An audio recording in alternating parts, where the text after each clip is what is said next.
हुए हैं, गौर करते हैं यशोधरा स्वयंवर के बारे में।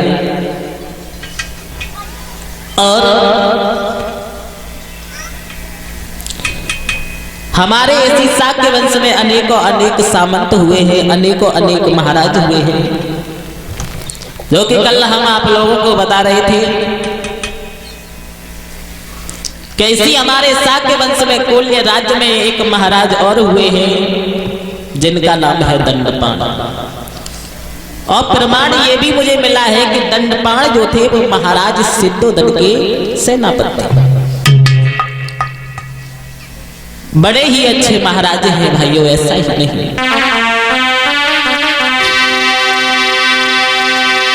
अरे दंडपाणी भूपाली सोनावाली सुनो सरिदारी, जग घर में अमिता नाम की एक सुंदर भैया, बहुत सुंदर स्त्री है घर में।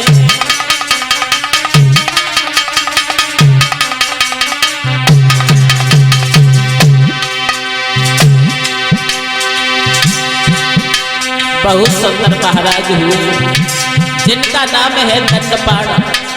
और महाराज दंडपाण के घर में एक अमिता नाम की रानी है। अरे सोना सवा किलोग्रा सवारे के साथ मंगन दिलवा, ए सोना सवा के अपराध नारी के साथ मंगन दिलवारी, मंगन दिलवारी। प्राकृत नजरिया पार लेके सुनिए कथा जगारी।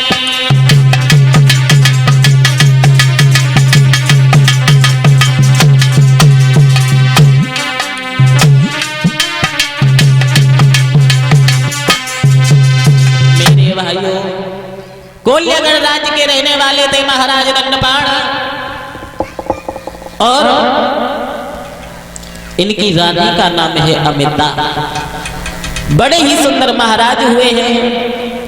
आंगन में धीरे धीरे धीरे धीरे समय गुजरने के बाद आज रानी अमिता जो है वो महलों में गर्भवती हो जाती है। जब गर्भवती हो जाती है तो उसी समय आज जब आंगन में समय बीतने के बाद में और महाराज दंडपाण के घर में एक पुत्री ने जन्म लिया है बाजीवा। अरे बिटिया ने लीनो जन्म रे के आए के महलन में,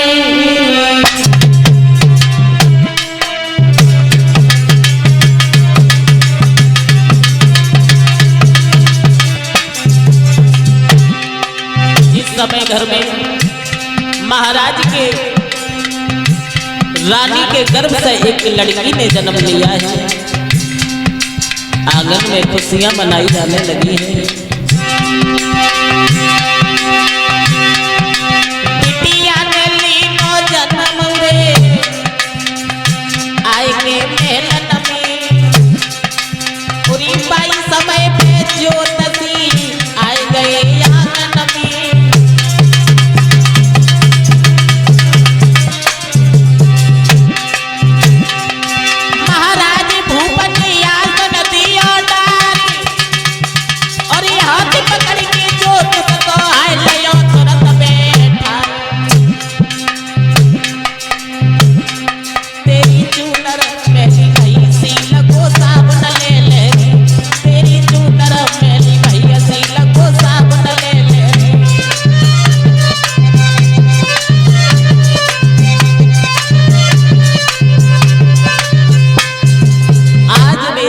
जिस समय आज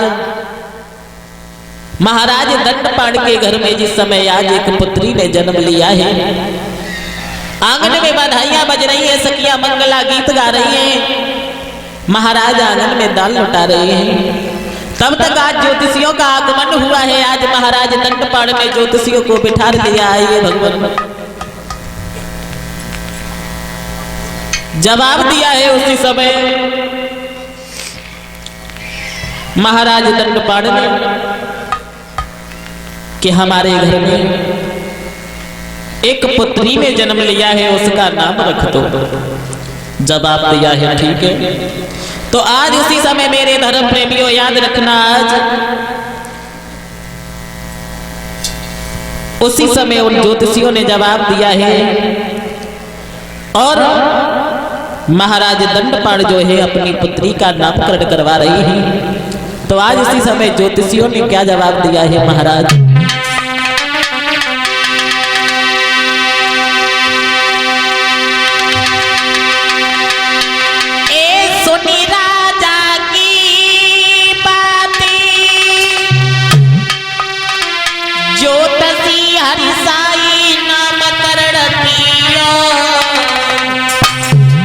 सोची बाकी लगन रे के नाम धरती। जवाब दिया है सुनिए महाराज, आज जवाब दिया है महाराज, बड़ी खुशी की बात है। और तुम्हारी पुत्री का नाम हम रख रहे हैं। तुम्हारी पुत्री का नाम है यशोधरा। नाम सुनते ही बड़े खुश हुए। ए यशोधरा सवका मस्ते सवका जो तस्वीर की सोई कन्या सोने के बाद भूपा सदी।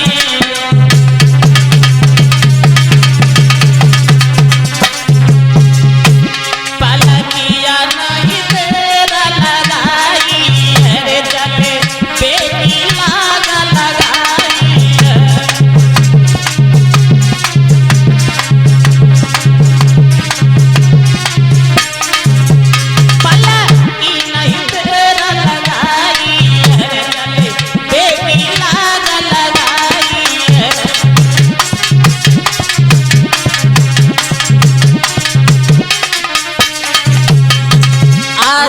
भाइयों उसी समय आज ज्योतिषी वहां से चले जाते हैं। महाराज दंडपाण आंगन में आओ तो बड़े खुश है। कहना ही क्या है सुरेंद्र भैया। इधर धीरे धीरे धीरे धीरे आंगन में समय व्यतीत होने लगा। भैया मैं केसियों की थोड़ी आवाज में बढ़ाई दी। इधर एक दिन की बात है, यशोधरा नाम की, और यही यशोधरा कुछ लोग गोपा के नाम से भी बुलाते हैं।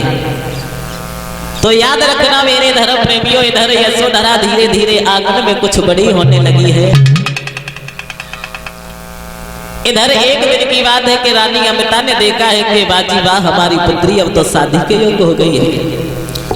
और माता पिता का ये धर्म बनता है जब बेटी शादी के योग्य हो तो उसकी शादी कर देनी चाहिए। आज उसी समय रानी अमिता ने दासी को बुलाया। ए दासी धरा खड़ी खड़ी हमारी मुंह की तरफ क्या देख रही है? धरा जवाब दिया तू हमारे महाराज को बुला ला। आज दासी वहां से चल देती है। महाराज दंडपाण अपनी सभा में बैठे हुए हैं। जवाब दिया है महाराज तुम तो यहाँ पर बैठे हो और घर पर तुम्हारी रानी तुम्हें बुला रही है। आज इसी समय महाराज दंडपाण ने कचहरी को बर्खास्त किया है और चल दिए हैं। इधर रानी अमिता ने अपने महाराज को आते हुए देखा, बड़ा ही सम्मान करती है। अरे आप देखे, अरे पिया नारी किया सटयो लगाई और हाथ पकड़े दुल्हा अपने गोलियों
भाइयों याद रखना, आज महारानी जो है ना अमिता अपने महाराज से कहने लगी, महाराज दंडपाण कहने लगे कि ये भद्रे किस लिए हमें याद किया। जवाब दिया, महाराज सारे दिन तुम तो राज्य में लगे रहते हो, तुम्हें कोई याद ही नहीं है, घर पर तुम्हारी पुत्री शादी के योग हो गई। बोले अच्छा, बोले हाँ। और जवाब दिया, महाराज ऐसा करो, जब माता पिता का ये धर्म बनता है कि जब पुत्री शादी के योग हो तो उसकी शादी कर देनी चाहिए। और जवाब दिया है महाराज कि सुनियो, अरे पति प्राण प्यारे और घर श्यामी अपनी लाड़ी।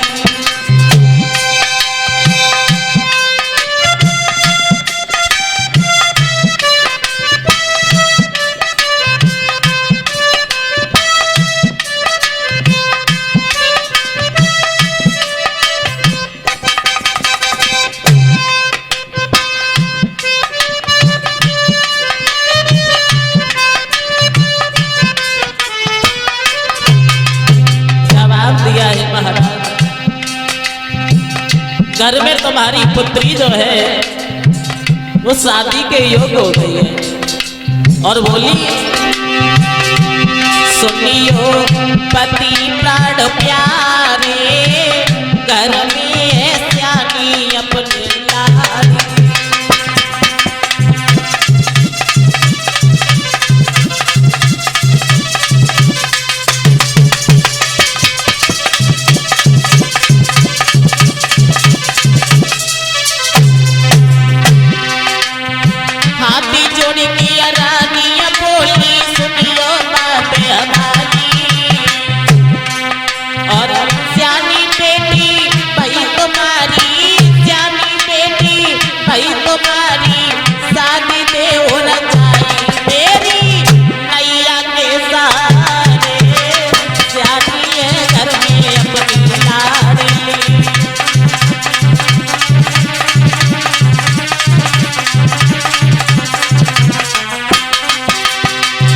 महाराज मेरी बात सुना, कोई पर न चुना और शादी देहु रचाई रे, घर बिटिया श्यामी गई है।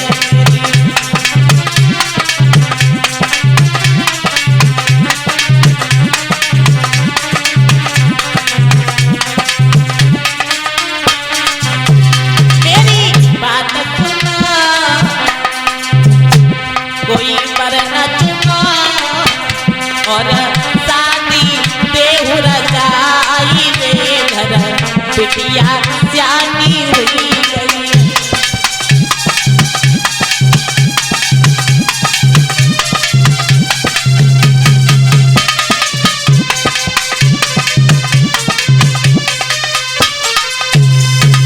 आज जवाब दिया है महाराज, अपनी पुत्री शादी के योग्य हो गई है। आज महाराज दंडपाण ने जवाब दिया, कोई बात नहीं है, चिंता मत करो, आज ही हम अपने दरबार में जाकर के और आज ही ऐलान करेंगे और कोई अच्छा लड़का देख करके अपनी पुत्री की शादी तय कर। मेरे भाई इधर महाराज दंडपाण अपनी सभा में बैठ गए और देखिए जवाब दिया है जितने भी हमारे इस सभा में बैठे हुए हमारे छोटे बड़े भाई, आप लोग हमसे होशियार हैं, समझदार हैं और हम आप लोगों के बिना कोई भी निर्णय नहीं लेंगे। आपने हमारी पुत्री तो देखी है कितनी सुंदर है, और सुंदर लड़की के लिए सुंदर लड़का भी होना अति आवश्यक है। एक खड़ा हो गया, महाराज की जय हो कहिए। यानी उस सभा में ये था कि जब कोई पहला खड़ा होकर के जब उसने लड़का बताया और उसके गुणों के बारे में बताने लगा, तब तक दूसरा खड़ा हो गया, जवाब दिया महाराज वो बिल्कुल नहीं। तो एक जब लड़का बताता है तो दूसरा उसके अवगुण बताने में लग जाता है। तो फैसला नहीं हुआ कि शादी आखिर किसके साथ में हो। यानी सुबह से दोपहर हो गई और दोपहर से शाम हो गई, निर्णय नहीं निकला कि यशोधरा का विवाह किसके साथ में हो। और बताया है कि दरबारी के बारी बारी से और राजन के नाम सुना।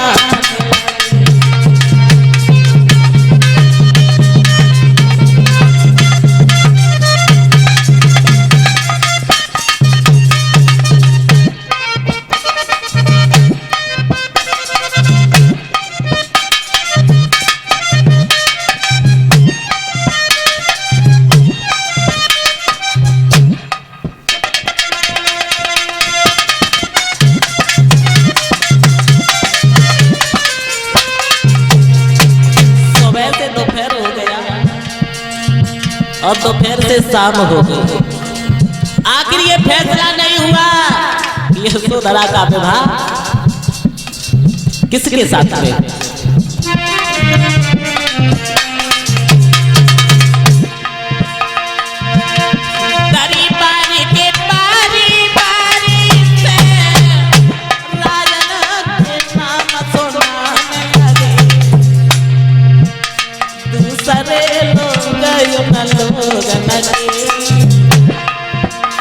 दूसरे लोगन के गुणा अब बता।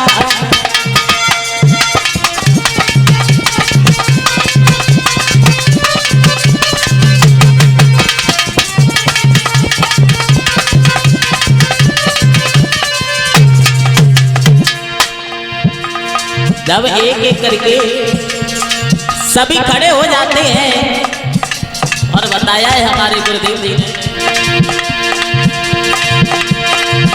बलि पे भगवत सुनाने को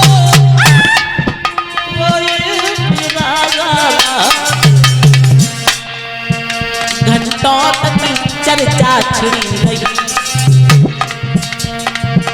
घंटों तक चर्चा छिड़ी रही, पर विवाह तय नहीं हुआ।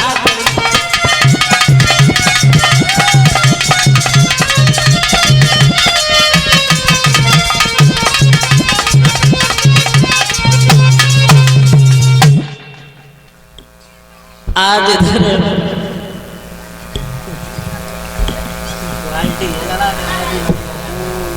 बताया गया है कि इधर जब ये निश्चय नहीं हुआ कि यशोधरा का विवाह किसके साथ में हो, अंत में महाराज दंडपाण ने जवाब दिया, कोई बात नहीं है, हम अपनी पुत्री का विवाह नहीं स्वयंवर करेंगे। स्वयंवर, हमारी पुत्री स्वयंवर को देखेगी। बड़े खुश हुए। इधर आज मेरे धर्म प्रेमियों याद रखना बताया गया है,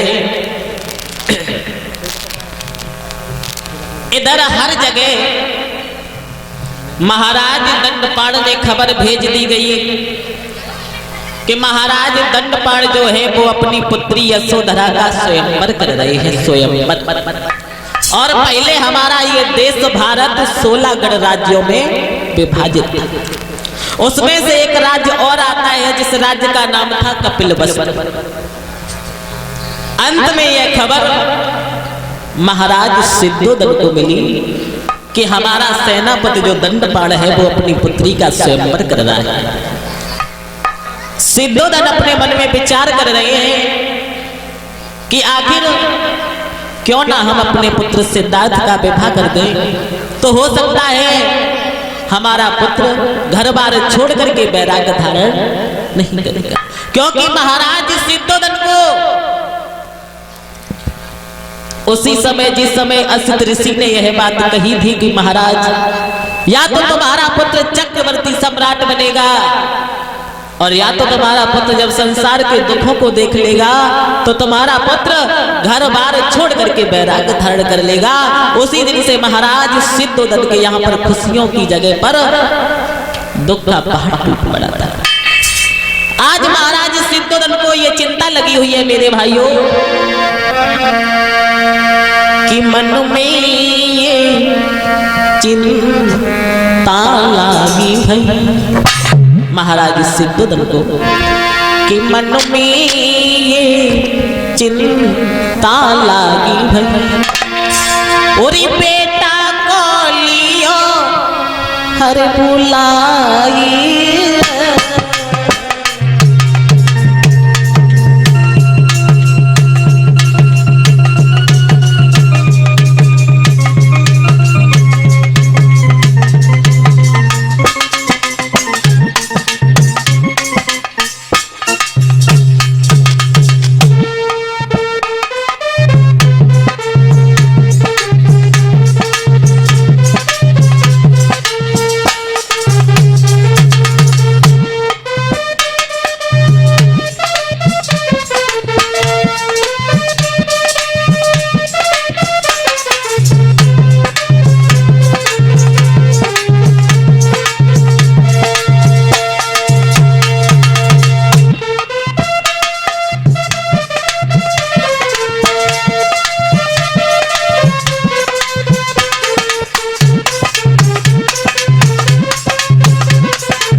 विचार करने लगे हैं महाराज सिद्धोदन कि हम अपने पुत्र सिद्धार्थ का विवाह कर लें। आज उसी समय मेरे धर्म प्रेमियों इधर महाराज सिद्धोदन ने अपने पुत्र सिद्धार्थ को बुलाया।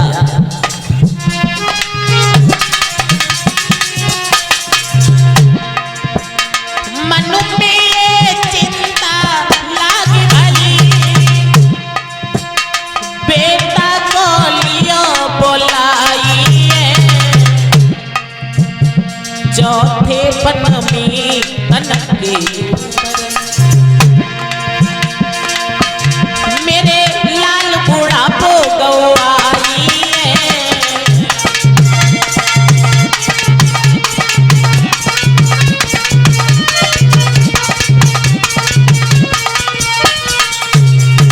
आज मेरे भाइयों याद रखना इधर ऐसे घरों नहीं बोले जाने दीजिए। आज को बुलाया, जवाब दिया है बेटा ऐसा करो, हेला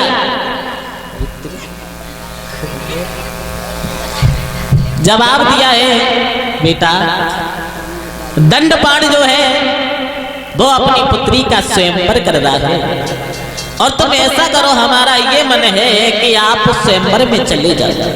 और जवाब दिया है महाराज सिद्धोदन ने लाला कि चले जाइयो स्वयंवर में, अरे मेरे छैया चले जाइयो स्वयंवर में।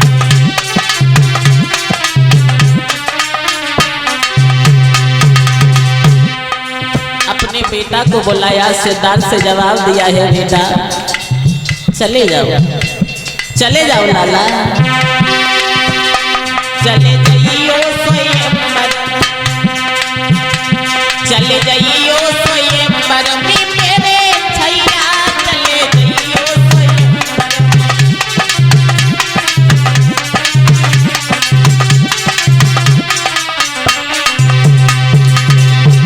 अरे गोपा को जीत के, अरे गोपा को जीत के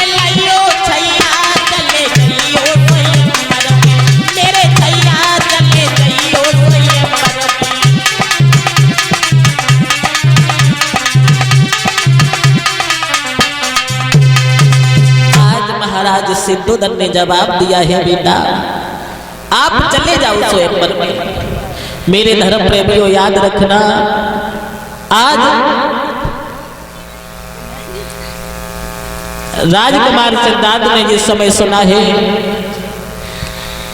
तो आज राजकुमार सिद्धार्थ ने जवाब दिया है पिताजी आप ये क्या कह रहे हो, भला हमारा हृदय, ये मेरा जो हृदय है वो वैराग्य का सेवन करने वाला है, और आप हमें बलपूर्वक वहां जागने का ये कठोर आदेश मत दो पिताजी। आज राजकुमार सिद्धार्थ ने मना कर दिया है तो आज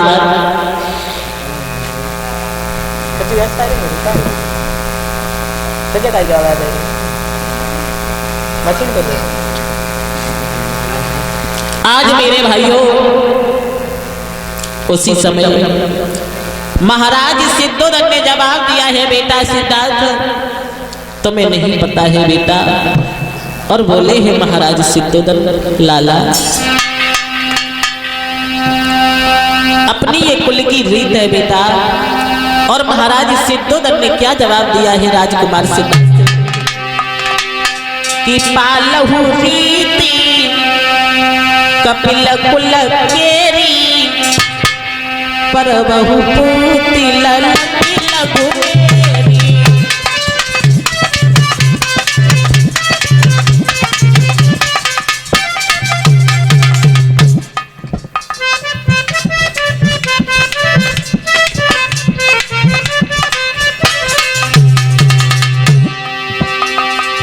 महाराज सिद्धोधन कहने लगे हैं, बेटा ये सूर्यवंश की प्रथा है, इसका उल्लंघन मत करो। जिस समय राजकुमार सिद्धार्थ ने जिस समय अपने पिताजी की बात को सुना है, सोने की पेन द्रौपदी उरी जाने गए उरी प्रिय गति।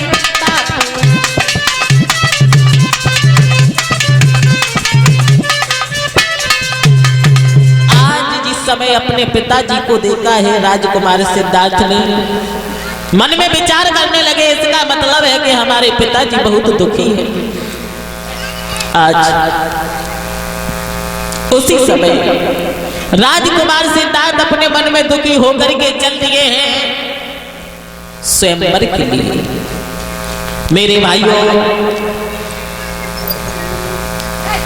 इधर राजकुमार सिद्धार्थ को आते हुए देखा है महाराज दंडपाण ने। आज झपट करके अगमानी ली है और सुंदर खोमे में ठहराया है। दूसरे दिन प्रसन्न होकर सारे नगर में निमंत्रण दिया है। उसके बाद भव्य स्वयंवर का शुभारंभ किया एक स्थान पर, और जिसका विस्तार बताया गया है 1000 वर्ग हाथ था। वहां पर महाराज दंडपाण ने बहुत सारे मंच बनाए थे, और मंच बनाने के बाद में प्रत्येक राजा का नाम लिख लिख करके प्रत्येक मंचों पर लगा दिया है। जो भी राजा आता है और अपना नाम खोज खोज करके बैठ जाता है, नेजा नेजा नाम बराई बिजोगी, और बड़े बड़े बैठ गए प्रतिजोगी। जो भी राजा आता है बैठ जाता है। इधर देवदत्त भी उसी सभा में उपस्थित है, उसी सभा में बैठ गया, खड़ा हो गया, सोच रहा है लोग हमें देखें और शादी करेंगे तो हम करेंगे हम। और फिर बैठ गया। तब तक शंखनाद हुआ और यशोधरा जो है अपनी सखियों के साथ में जयमाला लेकर के धीरे धीरे आती है। धीरे धीरे गोपा उरी चली भाई दादा भमारी गलना, भाई मेरे पाँव दादा चमका गलना।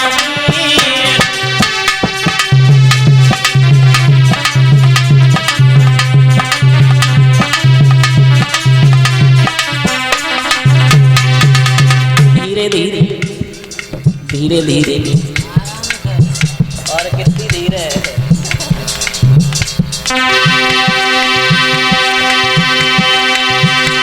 अरे धीरे धीरे गोपा चल भाई दादा भमारी गलना, भाई मेरे पाँव दादा चंपा गलना में।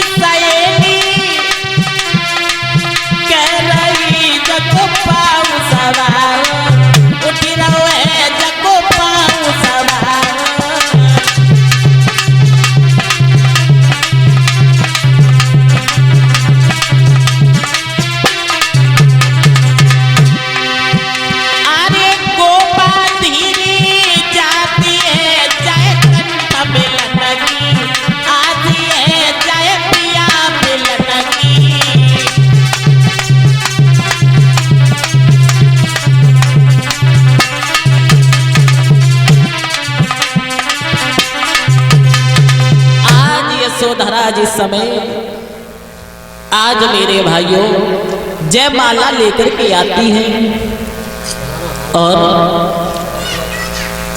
तब तक जैसे ही देवदत्त की नजर यशोधरा के ऊपर पड़ी उठ करके खड़ा हो गया। अब शादी हमारे साथ में होगी। हाँ, अरे हमें देखो हम कितने सुंदर लग रहे। इधर जैसे ही राजाओं ने यशोधरा को देखा है अब तो देखते ही रह गए, खड़े रह गए, पलक चलाना भूल गए। वो यशोधरा इतनी सुंदर लग रही थी, बताया है फूलन की फूला बारी शोभा दे रही थी सुकुमारी।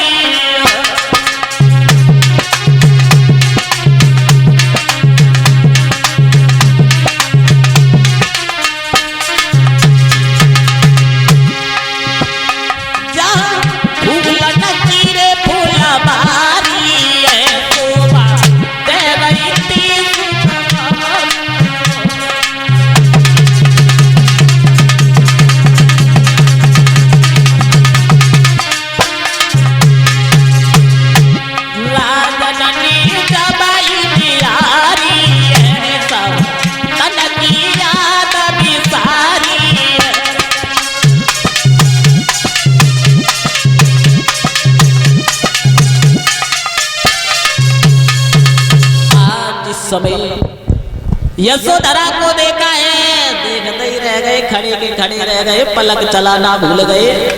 सोच रहे हैं कि यशोधरा का विवाह हमारे साथ हो जाए। लेकिन यशोधरा जैसे ही पहले मंच के पास में पहुंची तो काशी नरेश का बड़ा दामाद गदगद शरीर से खड़ा हो गया और उसके जो बंदीजन जो थे वो बढ़ा चढ़ा करके उसका यशगान करने लगे। यशोधरा ने एक नजर देखा, दूसरी बार उसकी तरफ मुड़ करके भी नहीं देखा। एक एक करके सभी मंचों पर जिस समय यशोधरा ने घूम लिया उसके बाद में यशोधरा पहुंच गई राजकुमार सिद्धार्थ के मंच के पास।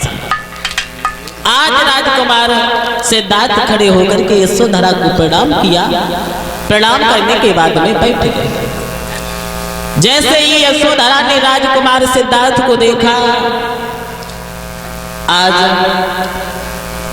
अपने पैरों को आगे को बढ़ाना चाहती है लेकिन उसके पैर आगे नहीं बढ़ रहे हैं। याद रखना मेरे धर्म प्रेमियों, यशोधरा सोचने लगी है क्या करे क्या न करे। आगे चल करके मेरे धर्म प्रेमियों आज यशोधरा ने आगे बढ़कर के राजकुमार सिद्धार्थ के गले में जयमाला डाल दी। इधर आज जैसे ही यशोधरा ने राजकुमार सिद्धार्थ के गले में जयमाला डाली है उसी समय आज सभी लोग बड़े ही प्रसन्न हुए हैं। सखियां मंगला गीत गा रही हैं और इधर तब तक देवदत्त खड़ा हो गया, जवाब दिया है महाराज ये शादी अब पक्की नहीं मानेंगे। और सुनो महाराज,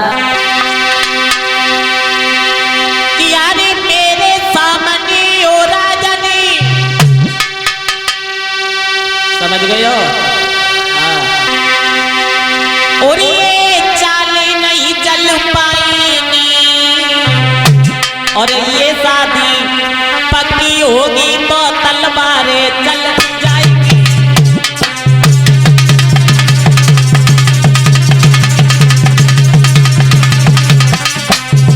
जवाब दिया है महाराज, तुम्हारी बुद्धि भ्रष्ट हो गई है, ये शादी हम बिल्कुल नहीं मानेंगे। कहने लगे इस लड़की को अपने सुंदर रूप पर बड़ा अहंकार है, बड़ा घमंड है और अगर इस सिद्धार्थ के साथ में अगर ये शादी हो गई तो तुम्हारी पुत्री की डोली तो बाद में उठेगी लेकिन सबसे पहले तुम्हारी। समझ गए ना? एटा बहुत बढ़िया नेत्रपाल है। आज जवाब दिया है, ना तो आपने किसी की परीक्षा ली है और यही आपने अपनी पुत्री का विवाह राजकुमार सिद्धार्थ के साथ में कर दिया। अरे बिल्कुल नहीं, सुनो,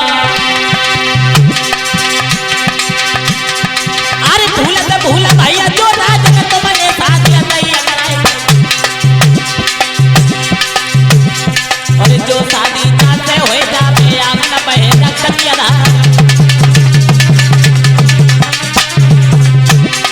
और सुनो महाराज,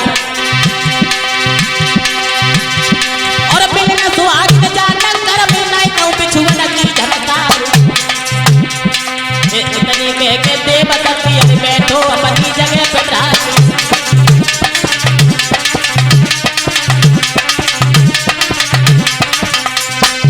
जवाब दिया है राजन, ये शादी पक्की नहीं होगी। आपने किसी की परीक्षा भी नहीं ली है और यही एक अंधे बटोई के हाथों अपनी पुत्री को सौंप दिया है।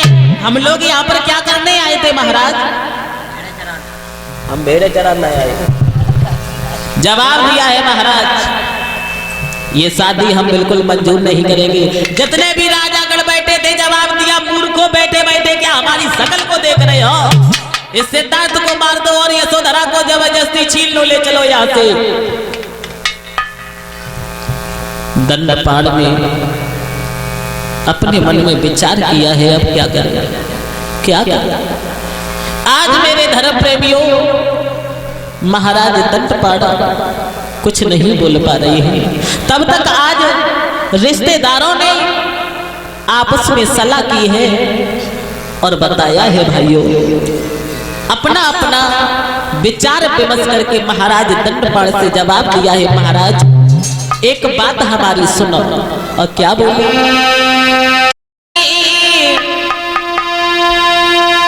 बड़ी बात प्यारी और कैसी बचे लाजी हम।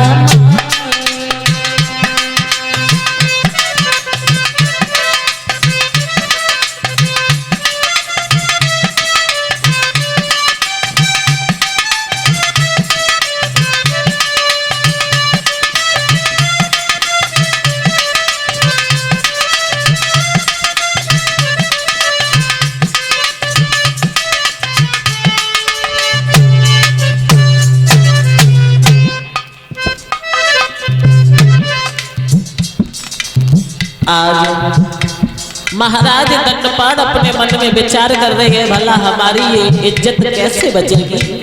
बड़े दुखी हुए हैं मन में। बुद्धि भी बड़ी बात न्यारी, कैसे बचिए लागी हमारी।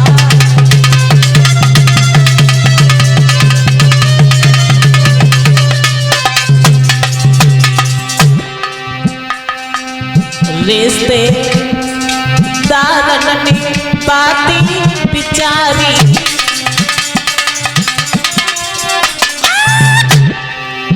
तब राजा से गिरायु चारी। मेरी बात सुनो भूपाली, कैसी बचिए लाजी हमारी।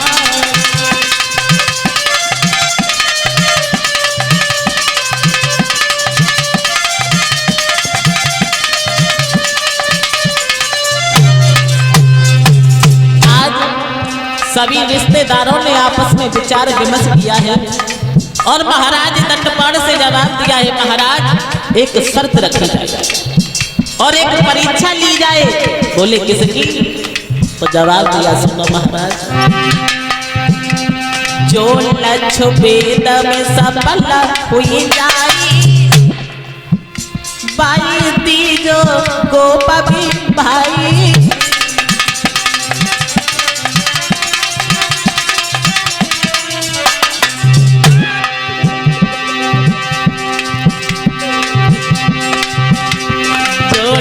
वेद में सफल हुई जाई,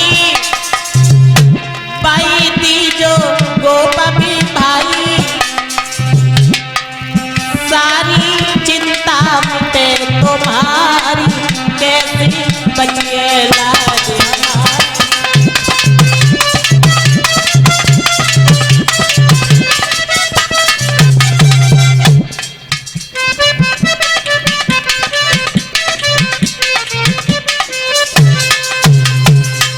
जवाब दिया है महाराज, अगर आप अपनी इज्जत चाह रहे हो तो आप लक्ष्य वेद की परीक्षा लो, और जो भी राजा लक्ष्य वेद की परीक्षा में सफल हो जाएगा उसी के साथ में आप यशोधरा का विवाह कर देना।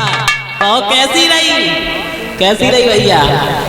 हाँ, तो आज महाराज दंडपाण ने जवाब दिया है, कोई बात नहीं है, ऐलान किया है सभी समाज के लोगों, राजा लोगों, शांत हो जाओ, आज रात्रि भर विश्राम करो, सवेरा जब होगा तो सवेरे लक्ष्य वेद की हम परीक्षा लेंगे, और जो भी परीक्षा में सफल हो जाएगा उसी के साथ में हम अपनी पुत्री यशोधरा का विवाह कर। लेकिन जो नगर के लोग थे उन्होंने जवाब दिया है महाराज, क्या यशोधरा ने अपने मनचाहा पुरुष को स्वीकार किया है? क्या यह निर्णय बेकार हो सकता है?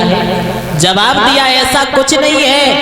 अगर लक्ष्य वेद में पहली बात तो यह है कि कोई भी सफल नहीं हो पाएगा। इधर मेरे भाइयों सारे राजा लोग बड़े ही प्रसन्न हुए हैं, लौट करके अपने अपने स्थानों पर आकर के बैठ गए हैं। और सवेरा जब हुआ तो महाराज दंडपाण ने दक्षिणी दिशा की तरफ आज एक 100 हाथ लंबा एक खम्भ गड़वाया, और उस खम्भ के ऊपर 3 चक्र लटकाए गए, छोटा, बड़ा और उससे बड़ा। उसके ऊपर एक 25 फूलों का गुच्छा लटका दिया, और जवाब दिया है कि जो भी राजा इन तीनों चक्रों के बीचों बीच से बाण को निकालेगा और 25 फूलों को तोड़ करके नीचे गिराएगा अपने बाण के द्वारा, उसी के साथ में यशोधरा का विवाह। एक एक करके सभी राजा लोग खड़े हो गए, लेकिन लक्ष्य वेद में कोई सफल नहीं हो पाया। ऐसा ही नहीं कि जब कोई राजा बचा नहीं, और राजा को चिंता,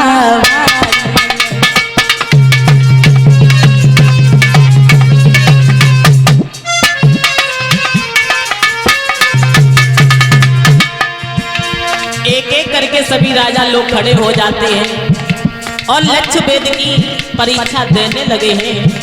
जब कोई भी राजा नहीं रहा है, जब कोई भी राजा बचा नहीं, राजा को चिंता बारी, लक्ष्य वेद की परीक्षा में कोई सफल हुआ नहीं भाई है।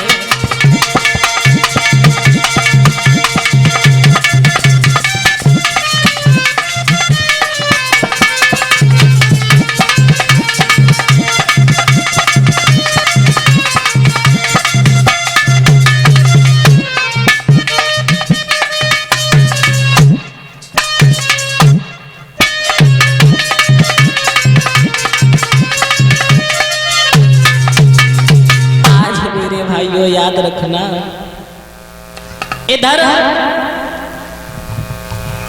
आज महाराज दंडपाण क्रोध नहीं रोक पाए और जवाब दिया है कि आज मुझे मालूम पड़ गया है कि सबके नाम बड़े और दर्शन थोड़े।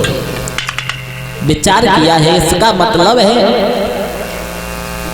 कि अब यह भूमि वीरों से खाली हो चुकी है। और महाराज दंडपाण जो थे वो कहने लगे हैं क्या कि सहेज स्वयंवरी मंत्री रचावा,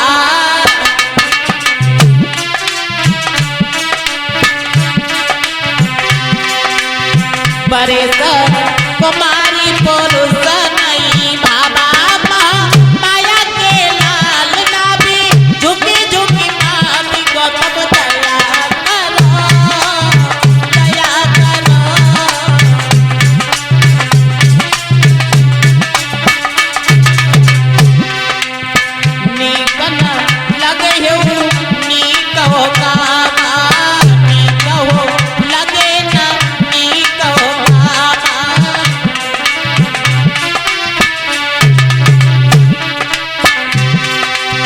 अनुचित लागी कुछ भी परिणामा माया के लाल नाभी झुकी झुकी माती गौतम दया करो दया करो।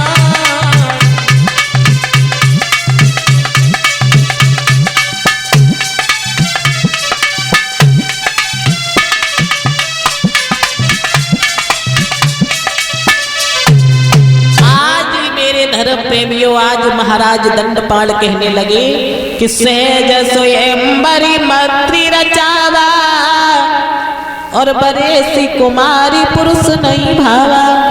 हमारी पुत्री ने अपने स्वयं ही वर को चुन लिया है तो यह आप लोगों को अच्छा नहीं लगा। आज मेरे धर्म प्रेमियों,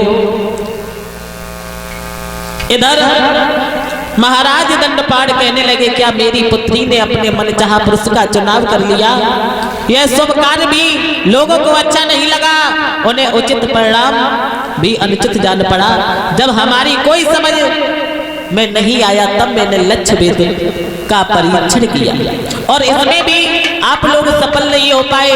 आज उसी समय मेरे धर्म प्रेमियों इतनी बात को सुनकर के आज तब तक राजकुमार सिद्धार्थ खड़े हो गए और जब राजकुमार सिद्धार्थ खड़े हो गए, ऐसा ही नहीं भाइयों, अरे बेचारा उठे सिद्धार्थ से बलकारी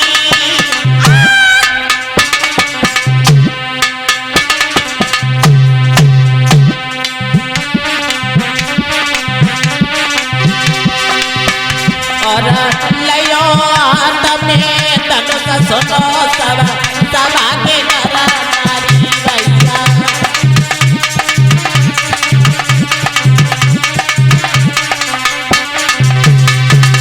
आज राजकुमार सिद्धार्थ खड़े हो गए और अपने हाथ में धनुष और बाण को लिया है।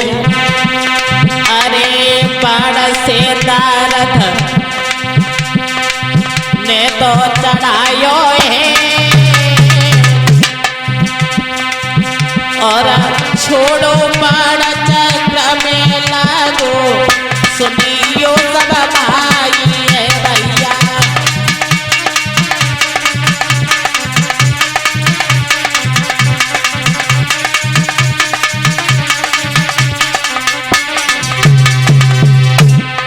अरे फूल पच्ची सगे राये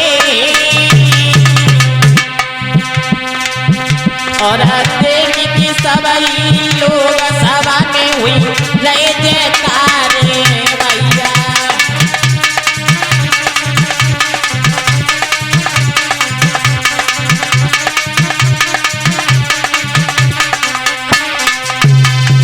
आज मेरे धर्म प्रेमियों, इधर राजकुमार सिद्धार्थ खड़े हो जाते हैं, अपने हाथों में धनुष और बाण को लिया और जैसे ही बाण को छोड़ा तो आज एकदम से वह बाण तीनों चक्रों के बीचों बीच से निकल करके जहां पर 25 फूलों का एक गुच्छा टंगा हुआ था उस गुच्छे में बाण लगा और 25 फूलों का गुच्छा टूट करके धरती पर गिरा है। बोलिए राजकुमार सिद्धार्थ की।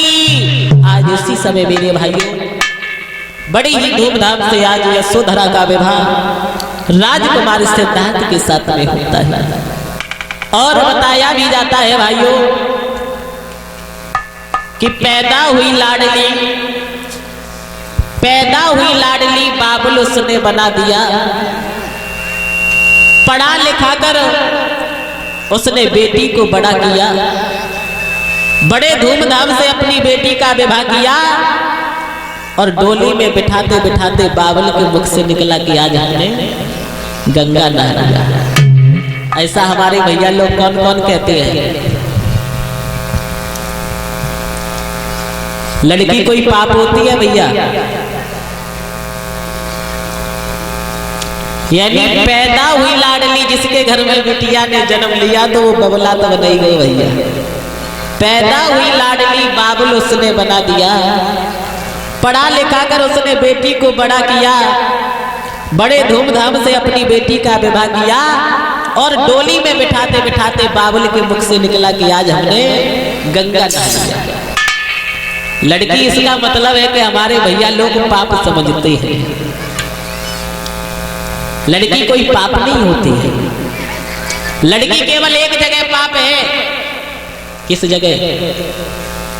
अगर किसी की बिटिया पढ़ने के लिए जाए और रास्ते में किसी लफंगे ने उस लड़की को छेड़ दिया हो तो सारे गांव सारे मोहल्ला में आग लग गई कि फलाने की बिटिया को फलाने के लड़का ने छेड़ दिया। लड़की केवल एक जगह पाप है। मेरे भाइयों, जब बाप अपनी बेटी के पीले हाथ कर देता है, डोली में बैठा देता है, तो उसके मुख से निकल जाता है कि आज हमने गंगा नहले जाकी अमानत हती बाको सौंपाई। लेकिन याद रखना मेरे भाइयों, लेकिन हमारे गुरुदेव जी ने बताया है कि लड़की जो होती है वो एक धान की पौध के समान होती है। धान की पौध उगती कहीं अंत है और फसल कहीं अंत, यानी दीपक कहीं का और उजाला कहीं और करता है।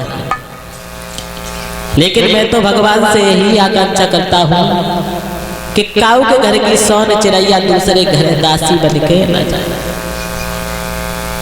लेकिन मेरे भाइयों, आज के अगर जमाने को देखा जाए तो बता दिया है कि धन के लोभियों ने आज जिंदा जला दिया है। और मैं तो बार बार यही बात कह रहा हूं कि किसी के घर की सोन चिड़ैया का दूसरे घर दासी बन के न जाए। लेकिन जब बाप अपनी बेटी का विवाह तय कर देता है तो कभी उसका पिता थकता नहीं है। और लड़की को हम लोग आदि शक्ति भी बताते हैं।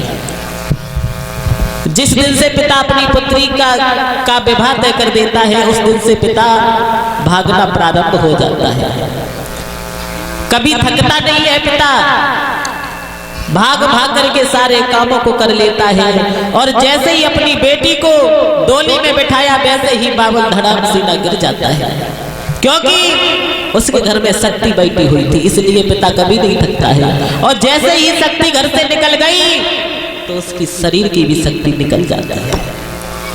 मेरे भाइयों,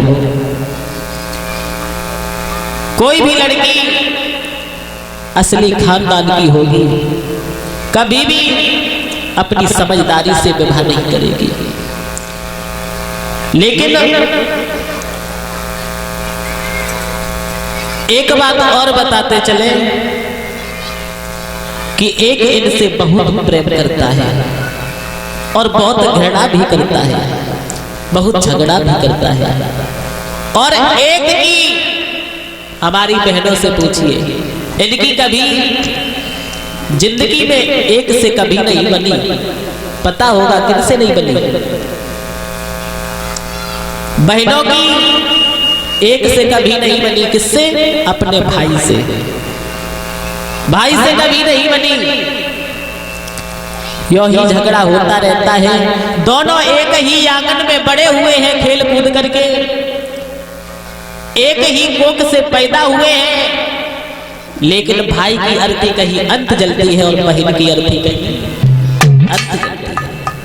लेकिन याद रखना मेरे धर्म प्रेमियों, आज यशोधरा जो थी, आज महाराज दंडपाण ने राजा सिद्धोधन के लिए खबर भेज दी है। महाराज सिद्धोधन बारात लेकर के आ जाते हैं। इधर यशोधरा को महाराज दंडपाण विदा कर रही है। तो आज उसी समय यशोधरा रोने लगी। जवाब दिया है पिताजी, आज जवाब दिया है। दंडपाण भी रोने लगे। जवाब दिया है, बेटी आज तक तो तू हमारे आंगन में सबसे पहले भोजन कर लिया करती थी, लेकिन आज के बाद तू सबसे बाद में भोजन करेगी। आज मेरे धर्म प्रेमियों महाराज दंडपाण रोने लगे हैं। तो उसी समय आज यशोधरा ने जवाब दिया है, पिताजी, तू